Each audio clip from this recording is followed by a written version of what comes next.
పెద్ద పాప డాక్టర్ అయింది, ఆ పాప కూడా వివాహం ఘనంగా చేశాను. రెండో పాప కూడా ఎంబీబీఎస్ పూర్తి చేసుకుంది, ఆ పాపకు పీజీ చదివించాలి, పెళ్లి చేయాలి, ఈ బాధ్యతలన్నీ నాపైనే ఉన్నాయి. మరి నేను చేయాల్సినటువంటి ప్రజాసేవలో భాగంగా ప్రజలు మరి ప్రజాప్రతినిధిగా చేయవలసినటువంటి బాధ్యతలు కూడా నాకున్నాయి. మరి వివాహం అని మీరు అంటున్నారు, మా మధ్య ఉన్నటువంటి గొడవలు ఆల్రెడీ కోర్టులోకి వెళ్ళాయి. కోర్టులో ఇంకా తీర్పు రావాలి.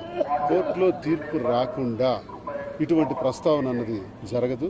అదంతా కరెక్ట్ కాదండి. మేము కేవలం స్వామివారి దర్శనం కోసం ఈరోజు రావటం జరిగింది.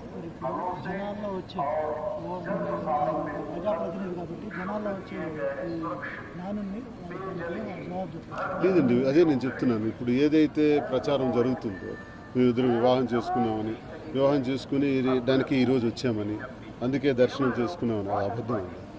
ఈరోజు కేవలం దర్శనానికి మాత్రమే మేము వచ్చాము. గతంలో కూడా చాలాసార్లు రావటం జరిగింది.